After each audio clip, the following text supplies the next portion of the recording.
Welcome to The Road to Recovery, The Road to Freedom with Mark.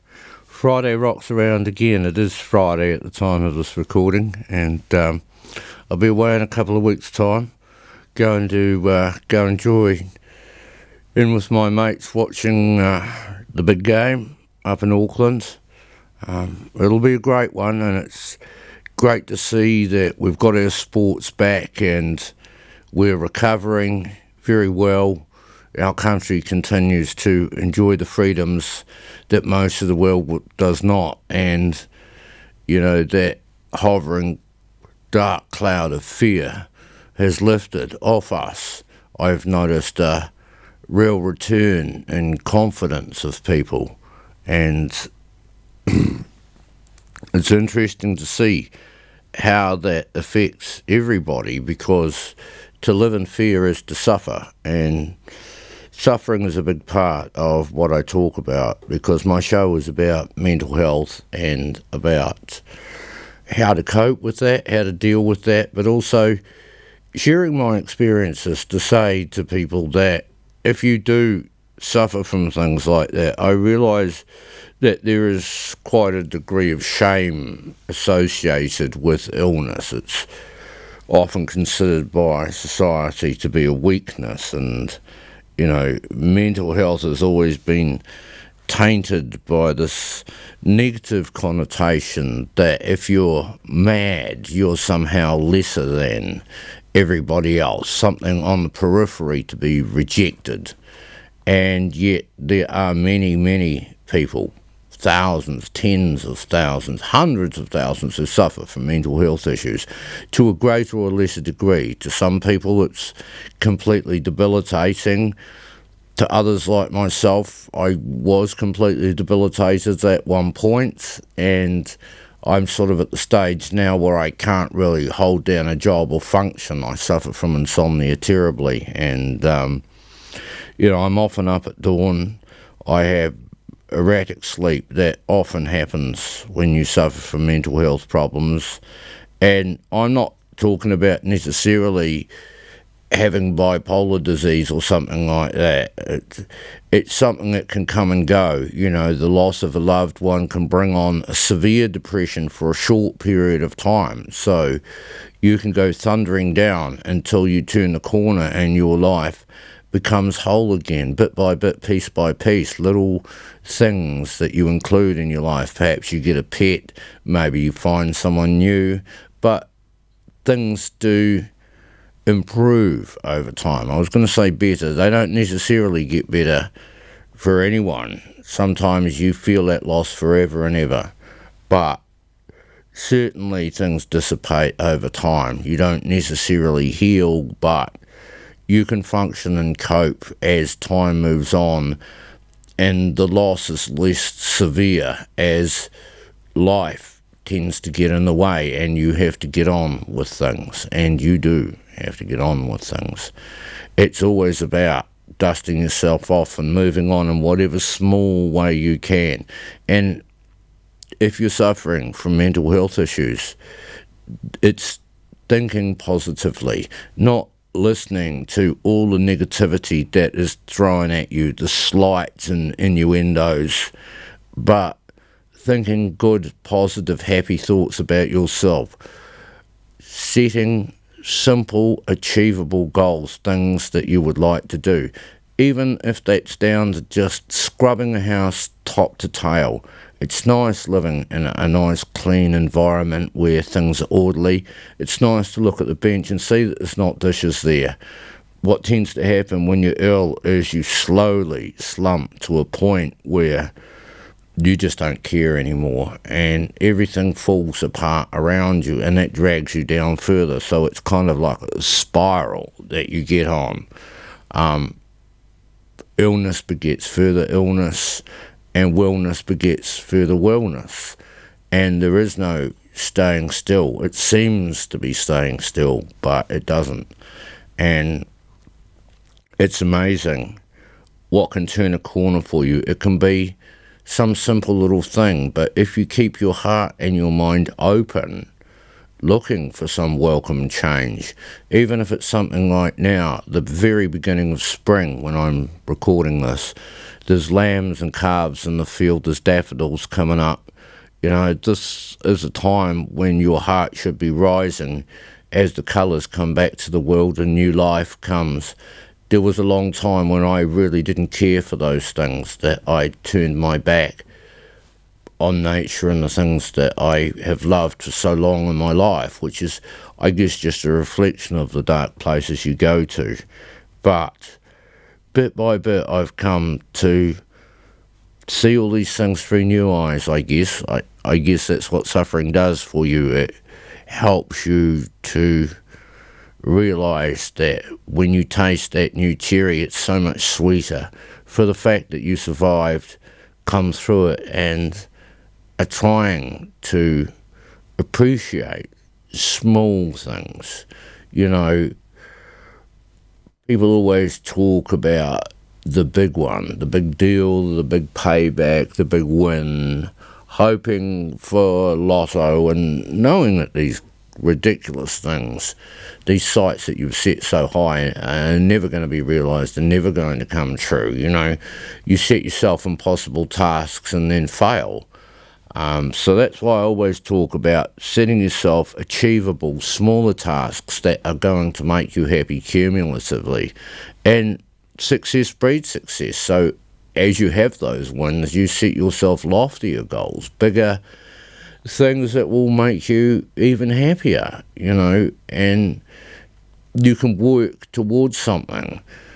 In the middle, it does get tough, you know, to guts it out through those hard times where you don't seem to be making progress and it becomes a slog. But once you get on that final furlong, you know, within sight of the winning line, you find your heart lift and you get encouraged and you can see it through.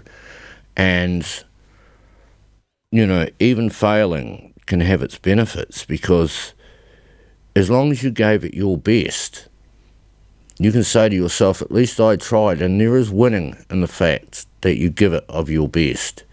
Don't always expect to win at everything, and realise that as long as you gave it everything you had to give, you could do no more, then you can be satisfied in that.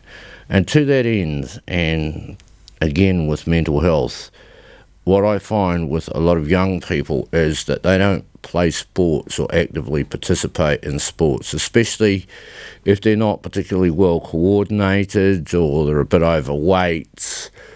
You know, kids don't get picked, and so they form a negative opinion about themselves and they don't even try. And trying is what it's all about. It's about participation, not winning, and we place too much emphasis on first place and nothing on the rest. You know, we call the second place losers, and that's not really what sport is about. Sport is about participation. It is about working as a team, relying on other people and being reliable yourself, of giving of your best. And that doesn't mean that every fat kid's got to play rugby. That's not what I'm talking about. There's all kinds of things that kids can pursue.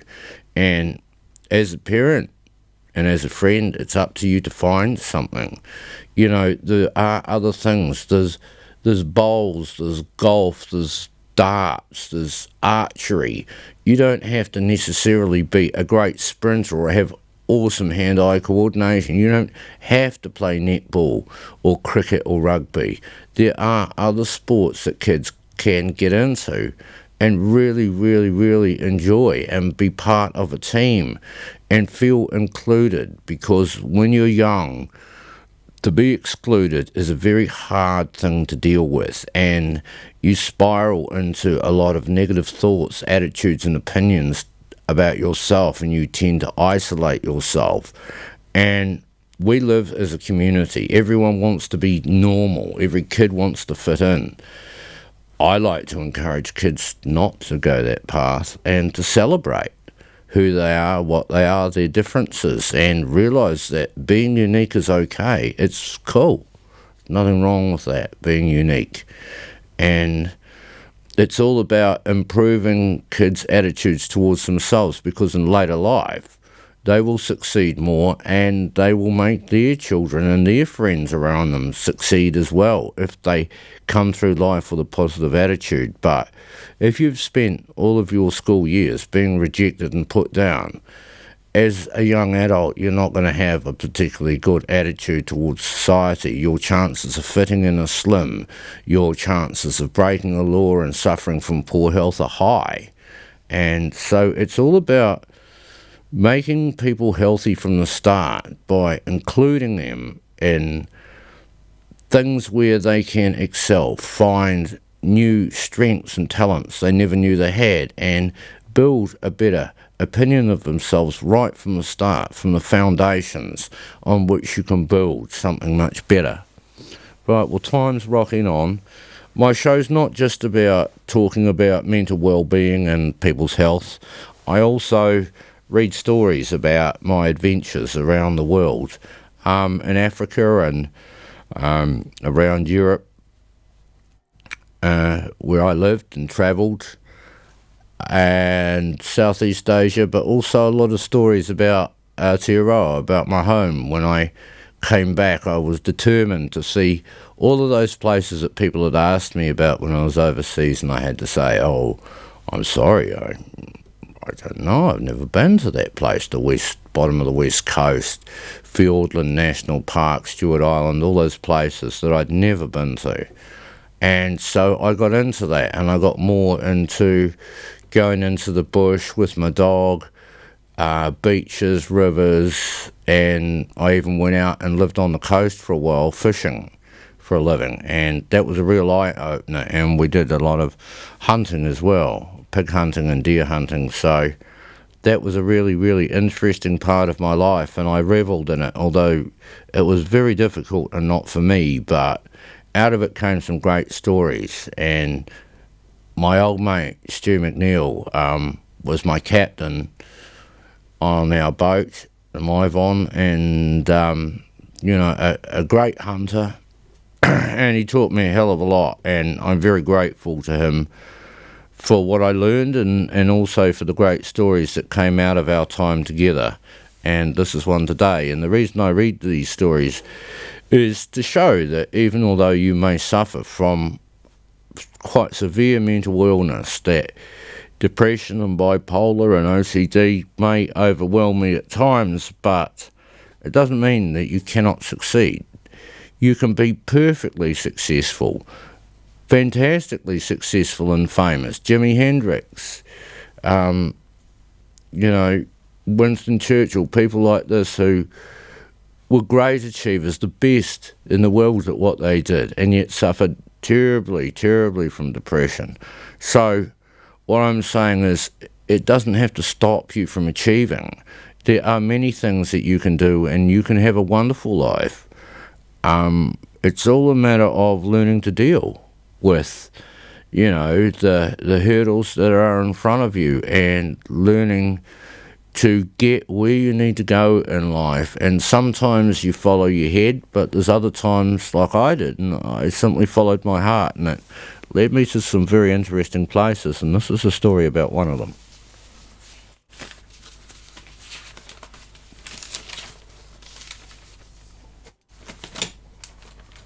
Excuse me a sec, get my stuff out like this. I tend to knock this equipment next to me, annoys Michael, so I'm trying to be considerate. This particular story is about when I lived in South Africa. I spent a couple of years out there, and this is when Nelson Mandela was still on Robben Island. So I was there for the last two white presidents of the apartheid era, and it was an amazing time in the mid to late 80s to travel the world. Margaret Thatcher was the Prime Minister of England, and Ronald Reagan was President of America, and they were crazy times, troubled times. The Eastern Bloc, the Communist Bloc, fell apart, the wall came down. Mandela was released from Robben Islands. All kinds of amazing things happened in those following years, and I was right in the thick of it, and it was just an amazing, amazing time. I hope you enjoyed this story. This is called Travels in South Africa. I lived in South Africa for the reign of the last two white presidents, Pik Botha and F.W. de Klerk. In the 2.5 years I travelled down the garden route of the East Coast, back up through the middle to Johannesburg and Pretoria. What struck me in the first few days in Johannesburg was the armed soldiers standing on every corner of every governmental building. I felt great unease at the sight of machine guns in the hands of young men. Racial segregation was still apparent everywhere, from the all-black labouring gangs on building sites to the all-white industries like the legal system. There was a sense of nervousness and civil unrest, with the neighbouring Soweto slums splitting at the seams. There were constant reports of killings at rallies and funerals for political radicals. Nelson Mandela was still on Robben Island at the time I arrived, but it was obvious he would soon be released. That would be the catalyst for true democracy and the end of the current apartheid regime. It was obvious the country itself was not ready for all the changes that were about to happen. The 5 major home states of the black people had no infrastructure, lacking simple things like power and water to homes. They were little more than unsightly slums that were in stark contrast to the rest of the country. All of the countries outside these home states had an air of normality, and the main cities of each state seemed quite successful despite World Trade sanctions. Every city had its own version of segregation, with Afrikaners living in affluent suburbs in Johannesburg, with huge fences around their perimeters. Every fence was solid and topped with broken bottles and razor wire, giving them a typical fortress effect. The other white tribe were the English speakers, who spoke English as a first language and held British passports. They lived in suburbs with lower fences, but bars on every door and window. The two white tribes were segregated in subtle ways in Johannesburg, but the black people were forced to live in neighbouring Soweto, which at the time numbered 5 million souls living in poverty. The populations of the white people in each city had a noticeably nicer neighbourhood and had better schooling for their kids. That led to better job opportunities for jobs in industries run by their own people. The system was self-supporting, as South Africa is still rich in diamonds and gold. Fortunes extracted from the earth, however, did not translate to an even spread of wealth. On the other end of the scale were 33 black tribes in South Africa, some of which had no real representation in government and suffered terribly as a result. The people of Indian descent were caught in the middle and referred to as coloured. They had some political representation in places like Durban in Natal province. About 1/4 of Durban was made up of Indians, and it surprised me to see such large numbers of Indian folks. In nearby Ladysmith, their famous son Mahatma Gandhi worked as a lawyer before becoming famous for his peace protesting and political career. Despite some influence, they lived as second-class citizens and tended to live mainly along the east coast. In Durban, there are some 11 kilometres of beautiful coastline with wonderful beaches all the way around. In the middle, on the wealthiest section of the strip, were 2 beautiful skyscrapers, the Maharani and the Elangeni. One had a glass lift up the outside of the building to a nightclub at the top. Despite its political isolation, places like Durban, with its massive port, managed to thrive. Apartheid had a weaker hold on the population of Durban as opposed to Pretoria and Johannesburg. It seemed to lessen as we headed south and away from the spiritual and political homeland of the Afrikaners. So it seemed to hold true as we pulled into Cape Town with its incredible Table Mountain and Lion Rock. Cape Town seemed far more at ease with itself, with far less obvious segregation. We booked ourselves an apartment in the Green Lane area of the Cape and returned to take the gondola ride up Table Mountain, which is a flat plateau. The view from the top was simply breathtaking, as the mountain offered a 180-degree panoramic view. It felt like God's window on the world from up there, and reminded me of the Drakensberg Ranges with its spectacular views over the city below. No matter which direction you look at in this beautiful city, Table Mountain dominates with its awe-inspiring presence. Cape Town had some decent nightlife as well. We found a place called the Pig and Whistle, which was a great place for a feed and drink and dance to a local rock band. We had a great time there, drinking and dancing on the tables, as was the custom there. There was a noticeable lessening in segregation here too, with all races allowed on the same buses and some of the same beaches. Even so, there was talk of the local Cape Malay people suffering terrible poverty and squatter camps springing up on the outskirts of the town. In all our travels around southern Africa, Cape Town was probably the most relaxed and free from the political plague apartheid had become. Its great beauty is icing on the cake, and it is a place that stays long in the memory, as it must rate as one of the most beautiful cities in the world. Altogether too soon, we headed up country from Cape Town on to Stellenbosch through the Little and Great Karoo to Kimberley. The famous diamond mining town features a 1 kilometre hole in the ground, and the area still produces diamonds to this day. The area also features some particularly fine vineyards, and we were treated to some wonderful wine.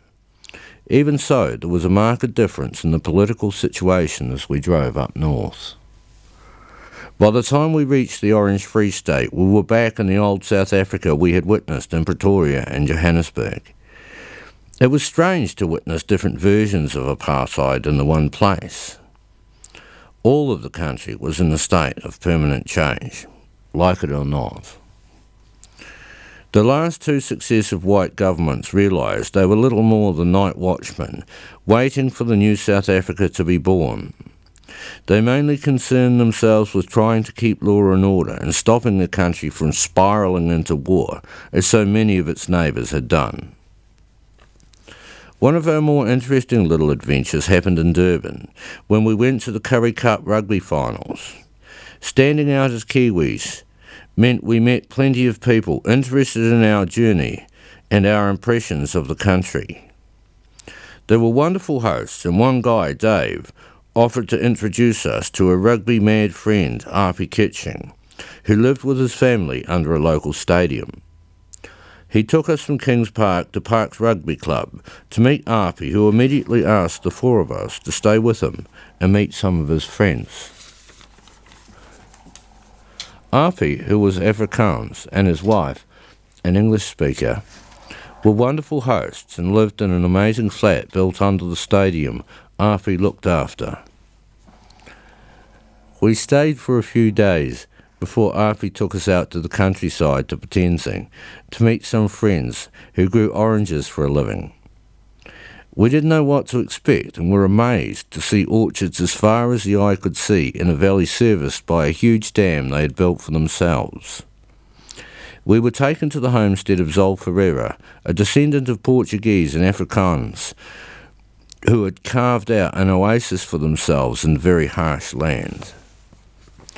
As well as oranges, Zol had an ostrich farm for extra income.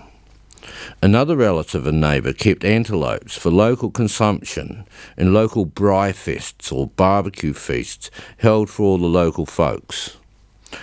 The first day and night we stayed there, Zol turned on one of these massive feasts for the four of us. All of the neighbours from miles around came over to meet us, and it turned out most of them were related. They lived in their valley pretty isolated from the rest of the country in a small microcosm of South Africa. Whilst there, we met a relative, Espie Ferreira, the richest of the orchardists, who invited us to come over and visit. He owned a massive orchard in the middle of the valley, along with the local packing sheds, a bottle store, and a few other shops in the small village he and his ancestors had built. He also had many black folks working for him, and their families lived on his land in very primitive conditions. The orchardists there could not see why the black workers should live any differently, despite the massive contrast in their lives. Even so, the orchardists were heavily armed in case of civil uprising. They were very isolated in Potenza, and almost all of them belonged to the Dutch Reformed Church and are staunch believers.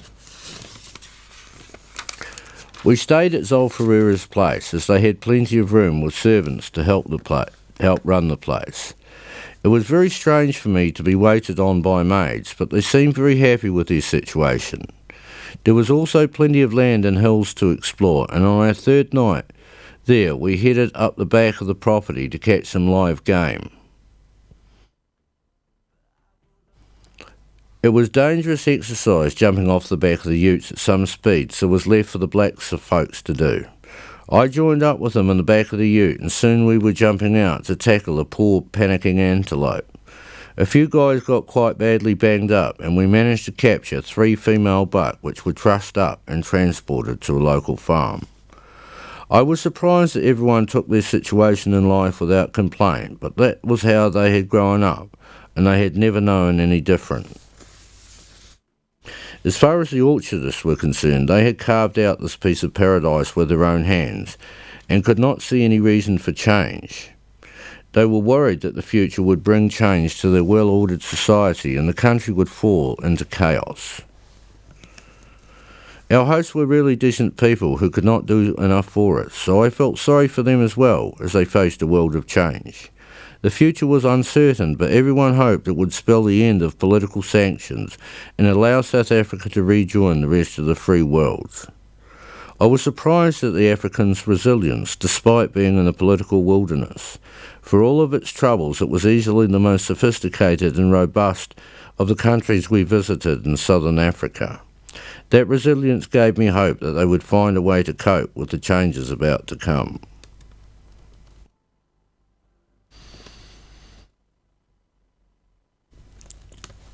In the many years since I visited South Africa, the ANC's Mandela government came and went. It did not deliver the hoped for change, but to me it was astonishing for the lack of bloodshed. The Mandela government was able to convey the message of hope and especially forgiveness. This stopped the country from descending into civil war and allowed a smoother transition from white to majority rule. I was surprised at the lack of civil unrest and hoped this peaceful beginning would lead to a prosperous future. Unfortunately, this was too much to expect, as South Africa was very set in its ways and not all change could happen quickly. Many people hope for immediate change, whereas real and meaningful change will more likely take generations. I think the Mandela years delivered all it was capable of.